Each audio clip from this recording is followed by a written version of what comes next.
नमस्कार बंधुओं, यूट्यूब में आपका स्वागत है।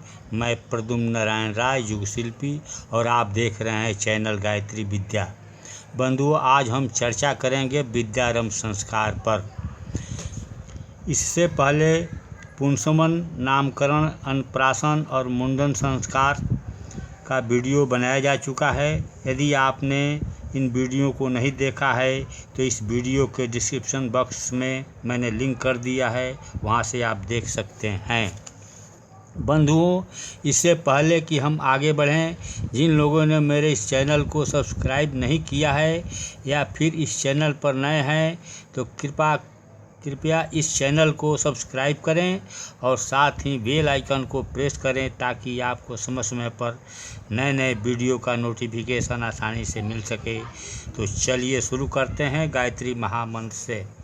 ओम भूर्भुवः स्वाहा तत्सवितुर्वरेण्यं भर्गो देवस्य धीमहि धियो यो नः प्रचोदयात्। विद्यारंभ संस्कार। इस संस्कार का प्रयोजन पर मैं प्रकाश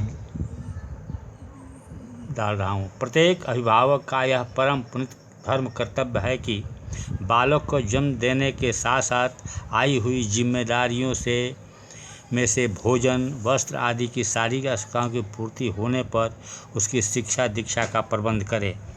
जिस प्रकार कोई माता पिता जन्म देने के बाद उसके पालन पोषण की जिम्मेदारी से इनकार कर उसे कहीं झाड़ी आदि में फेंक दे तो वे अपराधी माने जाएंगे।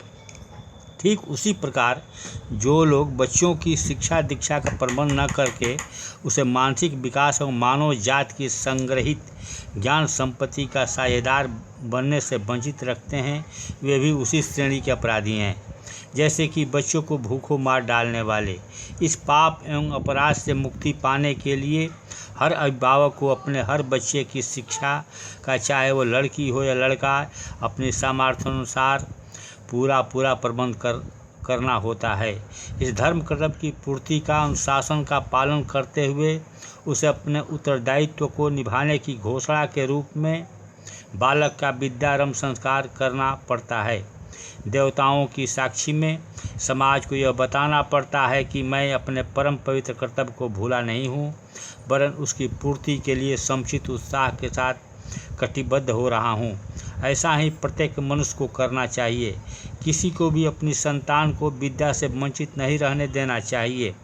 विद्यारंभ संस्कार द्वारा बालक बालिका में उन मूल संस्कारों की स्थापना का प्रयास किया जाता है जिसके आधार पर उसकी शिक्षा मात्र ज्ञान न रहकर जीवन निर्माण करने वाली हितकारी विद्या के रूप में विकसित हो सके। समारोह द्वारा बालक के मन में ज्ञान प्राप्ति के लिए उत्साह पैदा किया जाता है। उत्साह भरी मनोभूमि में देव आराधन तथा यज्ञ के संयोग से वांछित ज्ञान परक संस्कारों का बीजारोपण भी संभव हो जाता है। इसकी विशेष व्यवस्था कैसी होगी, इसके विषय में बता रहे हैं। विद्यारंभ संस्कार की समान तैयारी के लिए जो व्यवस्थाएं है उसके विषय में सुनिए। पूजन के लिए गणेश जी एवं माँ सरस्वती के चित्र का या प्रतिमा, पट्टी, दवात और लेखनी। पूजन के लिए बच्चे को लिखने की सुविधा हो, इसके लिए स्लेट, खड़िया, कलम भी रखी जा सकती है। गुरु पूजन के लिए प्रतीक रूप में नारियल रखा जा सकता है।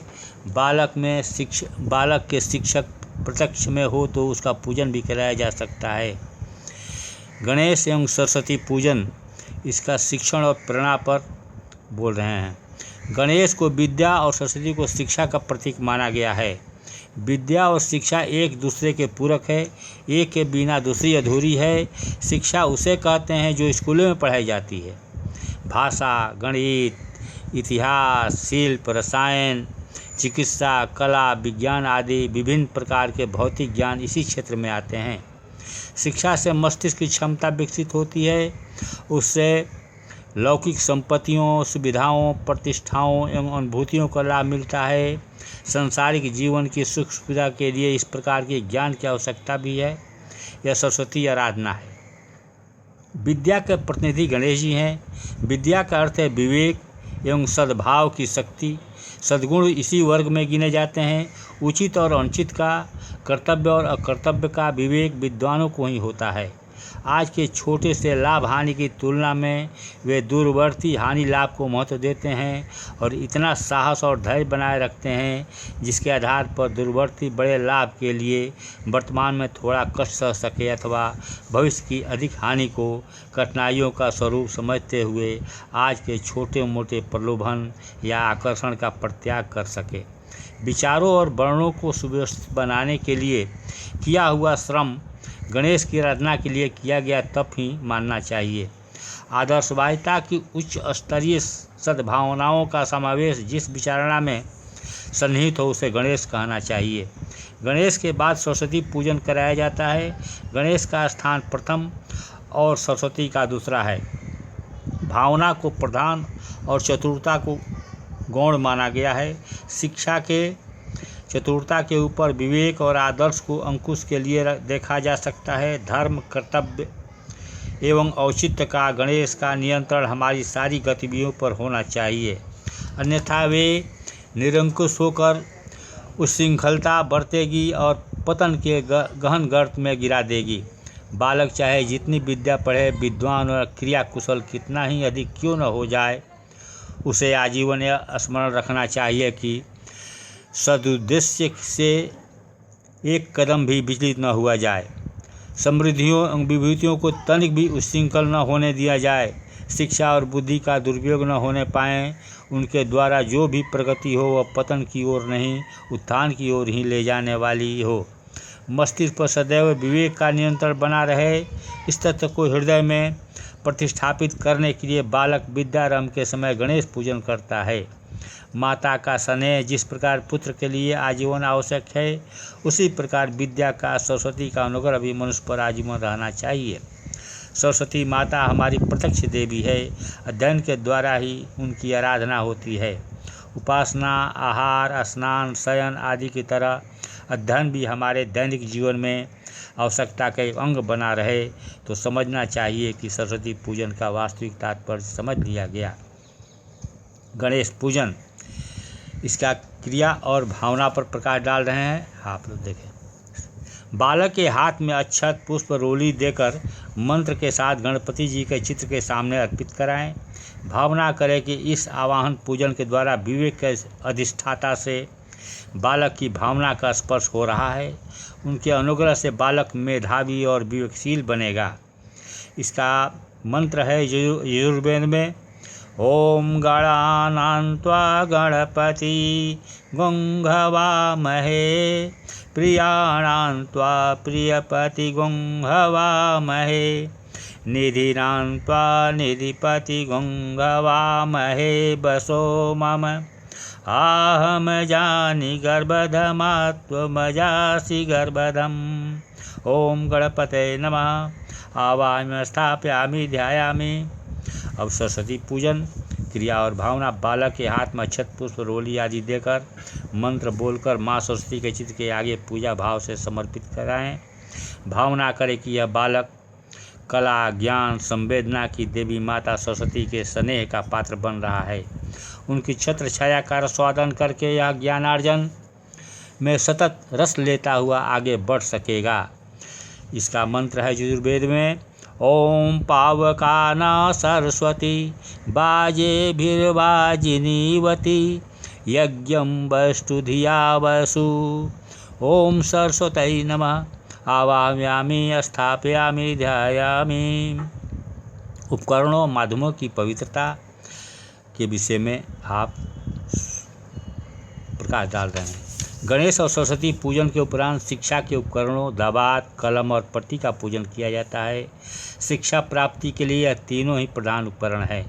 इन्हें वेद मंत्रों से अभिमंत्रित किया जाता है ताकि उनका प्रारंभिक प्रभाव कल्याणकारी हो सके, विद्या प्राप्ति में सहायता मिल सके।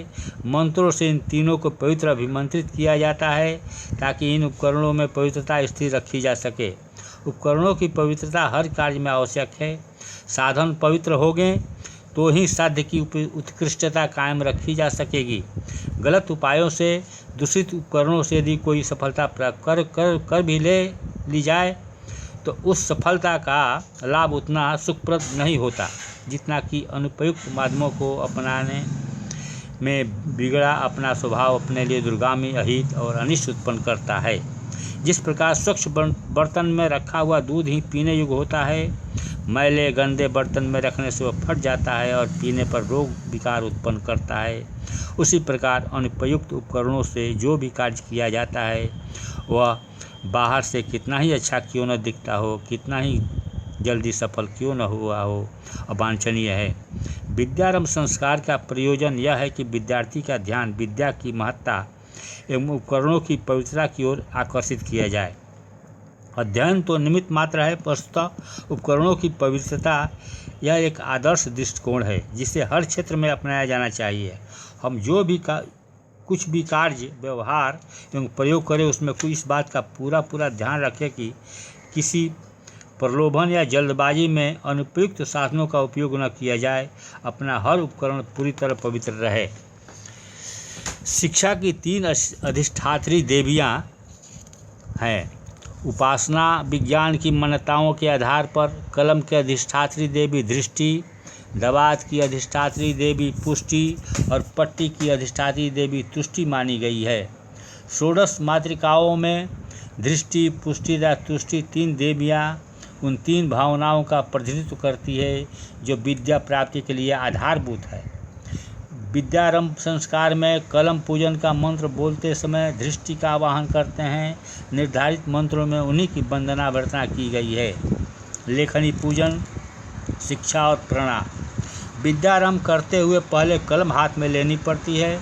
कलम की देवी दृष्टि का भाव है अभिरुचि।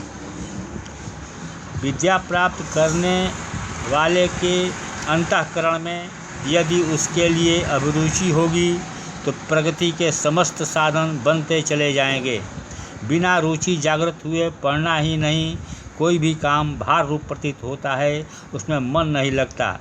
अधूरे मन से किए हुए काम तो अस्त व्यस्त एवं बेतुके रहते हैं। ऐसी दशा में कोई उल्लेखनीय सफलता भी नहीं मिलती। तीव्र बुद्धि और बढ़िया मस्तिष्क भी तब कुछ विशेष उपयोगी सिद्ध नहीं होते, किंतु यदि पढ़ने में तीव्र अभिरुचि हो तो मंद बुद्धि भी अपने अध्यवसाय के बल पर, अध्ययन के बल पर आशाजनक प्रगति कर लेते हैं। अभिभावकों का कर्तव्य है कि शिक्षार्थी की अभिरुचि जगाए, उसे विद्या प्राप्ति के लाभ बताएं, उनके उदाहरण सुनाएं जो पढ़े लिखे होने के कारण ऊंची स्थिति प्राप्त करने में, धन, यश एवं सुविधा साधन उपार्जित कर सकने में सफल हुए। साथ ही ऐसे उदाहरण भी सुनाने चाहिए जिनमें पारिवारिक सुख साधनों की संतुष्ट लड़कों ने पढ़ने में उपेक्षा की और अंत में साधन जब बिखर गए तब उन्हें अपनी अशिक्षित अविकसित व्यक्तित्व के आधार पर जीवन यापन के साधन जुटाने में कितनी कठिनाई उठानी पड़ी। शिक्षा मनुष्यत्व का सम्मान है और अशिक्षित होना अपमान। अशिक्षित या स्वल्प शिक्षित रहना किसी व्यक्ति के पारिवारिक या व्यक्तित्व स्तर के गिरे हुए होने का ही प्रमाण माना जाता है। इस अपमान से हर किसी को बचना व बचाया जाना चाहिए। दृष्टि की अभियोजना कलम का पूजन कराते समय इस प्रकार की जाए कि शिक्षार्थी की अभिरुचि अध्ययन में निरंतर बढ़ती चली जाए। क्रिया और भावना। पूजन सामग्री बालक के हाथ में दी जाए। पूजा की चौकी पर स्थापित कलम पर उसे मंत्र के साथ श्रद्धापूर्वक चढ़ाया जाए। भावना की जाए कि दृष्टि शक्ति बालक की विद्या के प्रति अभिरुचि को परिष्कृत जागृत कर रही है।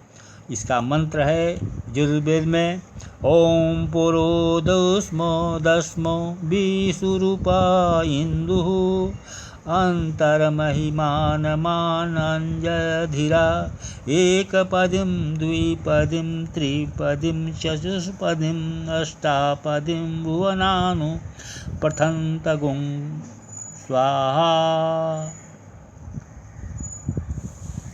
अब जो है दवात पूजन का शिक्षण और प्रेरणा। कलम का उपयोग दवात के द्वारा होता है। स्याही या खड़िया के सहारे ही कलम कुछ लिख पाती है, इसलिए कलम के बाद दवात के पूजन का नंबर आता है। दवात की अधिष्ठात्री देवी पुष्टि है। पुष्टि का भाव है एकाग्रता। एकाग्रता से अध्ययन की प्रक्रिया गतिशील अग्रगामी होती है। कितने ही व्यक्ति तीव्र बुद्धि के होते हैं, मस्तिष्क बढ़िया काम करता है, पढ़ना भी चाहते हैं, पर मन अनेक दिशाओं में भागा फिरता है, एकाग्र नहीं होता, चंचलता भरी रहती है, प्रस्तुत विषय में चित्त जमता नहीं। ऐसे डावाडोल मन वाले शिक्षार्थी की प्रगति संदिग्ध बनी रहती है। जब चित्त लगेगा ही नहीं तो मस्तिष्क पकड़ेगा क्या। आरंभ में मंद बुद्धि समझे जाने वाले शिक्षार्थी आगे चलकर बहुत ही प्रतिभावान सिद्ध होते हुए भी देखे गए हैं, जैसे कालिदास। आश्चर्यजनक परिवर्तन के पीछे उनकी एकाग्रता ही प्रधान कारण होती है। दवात के कंठ में कलावा बांधा जाता है और रोली, धूप, अक्षर, पुष्प आदि से पूजन किया जाता है। यह दवात की अधिष्ठात्री देवी पुष्टि का अभिनंदन है।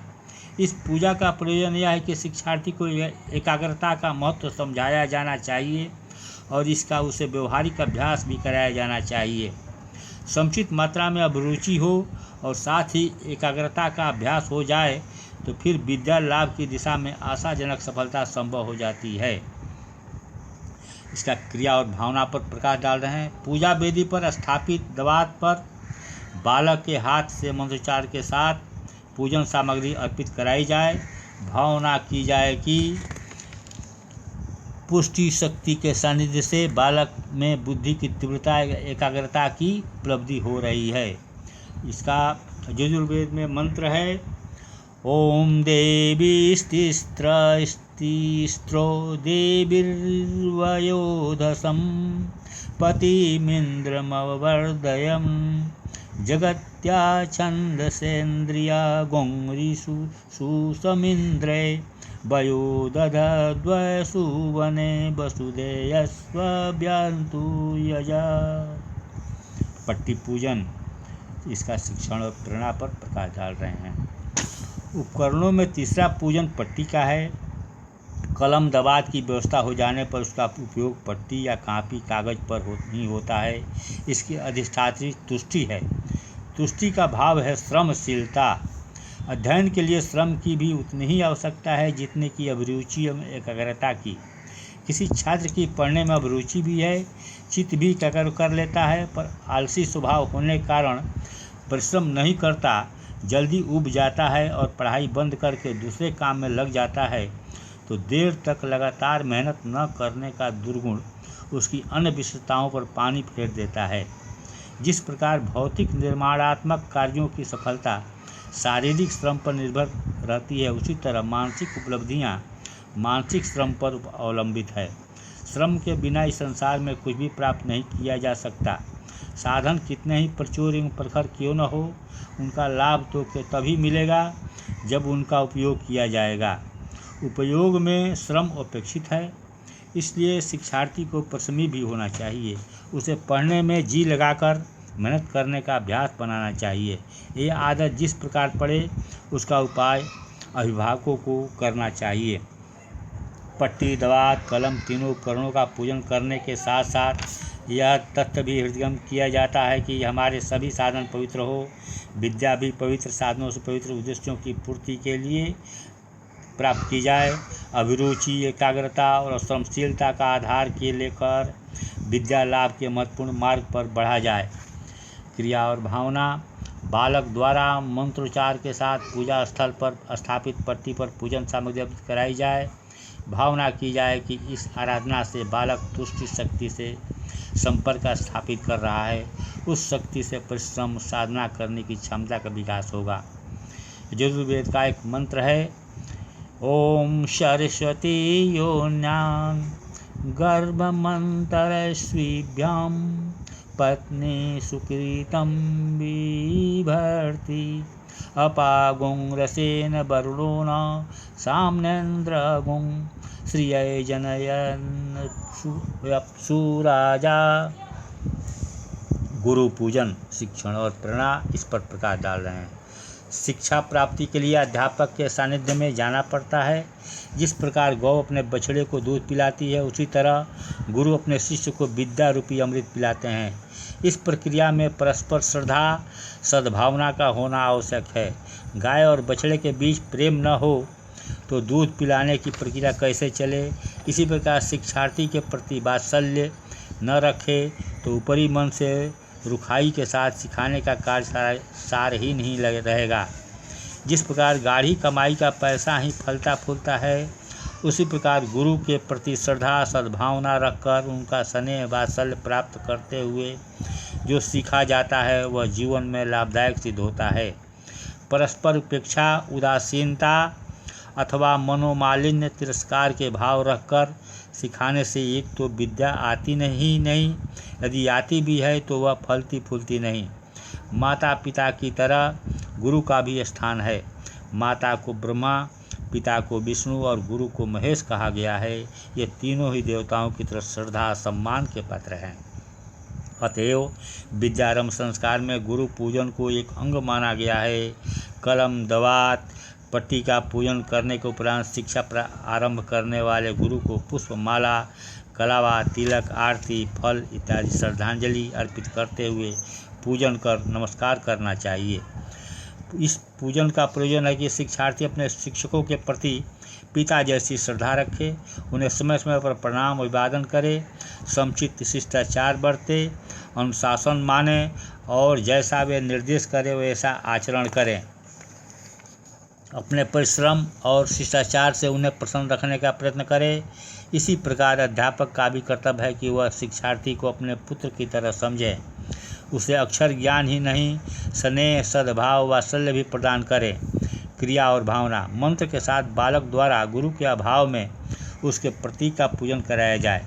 भावना की जाए कि श्रद्धा प्रक्रिया द्वारा बालक में जो शिष्योचित गुण विकसित हो रहे हैं, जिनके आधार पर शिष्य भी धन्य हो जाता है और गुरु भी गुरुत्व का कृपा भाजन बालक बना रहे। इसका मंत्र है तैत्तिरीय संहिता में ओम बृहस्पते अतियदर्यो अर्हादद्युमद्विभासिति भाति क्रतुमज्जनेषु यद्दीदयक्षवसाय ऋतप्रजाता तदस्मासु द्रविड़ं देहि विचित्रम् उपयाम गृहीतोऽसि बृहस्पते त्वैसते यो निर्बृहस्पते त्वा। ओम श्री गुरुवे नमः। आवाम स्थापयामि ध्यायामि। अक्षर लेखन पूजन शिक्षण। इसके पश्चात पट्टी पर बालक के हाथ से ओम भूर्भुवः स्वः शब्द लिखाया जाए। खड़िया से उन अक्षरों को अध्यापक बना दे और बालक उस पर कलम फेर कर अक्षर बना दे, अथवा अध्यापक और छात्र दोनों कलम पकड़ ले और उपयुक्त पंचाक्षरी गायत्री मंत्र को पट्टी पर लिख दे। ओम परमात्मा का सर्वश्रेष्ठ नाम है। भूः भुवः स्वः के यो अनेक प्रयोजनों के लिए अनेक अर्थ है, पर विद्यारंभ संस्कार में उनके गुण बोधक अर्थ ही व्याख्या योग्य है। भू का तात्पर्य श्रम, भुव का संयम और स्व का विवेक है।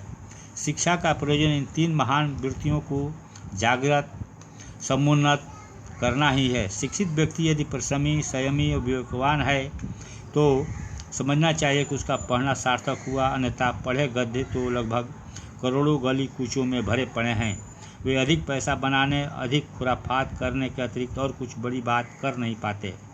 विद्यारंभ करते हुए सबसे प्रथम यह 5 अक्षर इसलिए लिखाए जाते हैं कि बालक ओम परमात्मा को अपनी मनोभूमि में सर्वोपरि स्थान दे, आस्तिक बने, ईश्वर से डरे, सदाचारी बने, निरालस्य कर्मरत रहे, संयम और व्यवस्था का कदम कदम पर ध्यान रखे, भ्रांतियों से बचकर विवेक को अपनाए और हंसते खेलते दूसरों को प्रसन्न रखते हुए जीवन व्यतीत करे।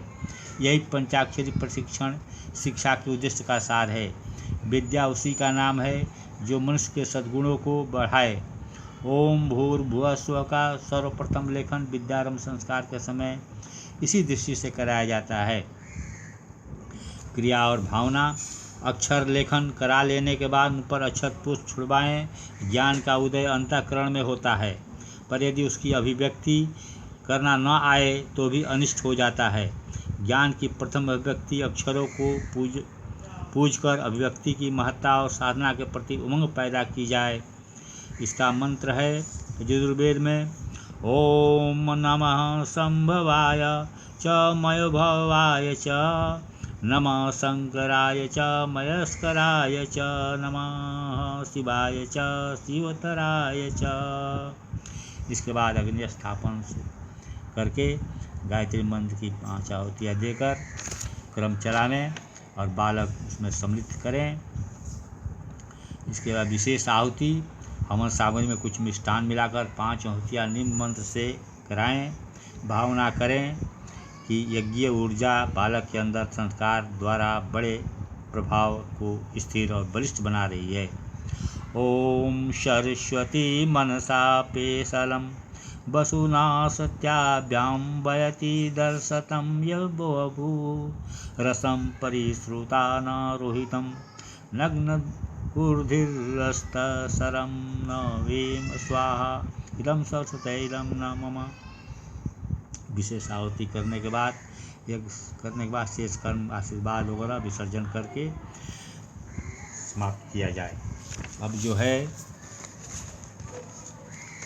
आपको बंधुओं आज का वीडियो यहीं तक है। इस वीडियो को अंत तक देखने के लिए बहुत बहुत धन्यवाद। यदि वीडियो पसंद आई हो तो लाइक एंड कमेंट्स करना न भूलें। साथ ही अपने दोस्तों में ज़्यादा से ज़्यादा शेयर करें ताकि उनको भी लाभ मिल सके। बंधुओं अगले वीडियो के साथ बहुत जल्द मिलेंगे।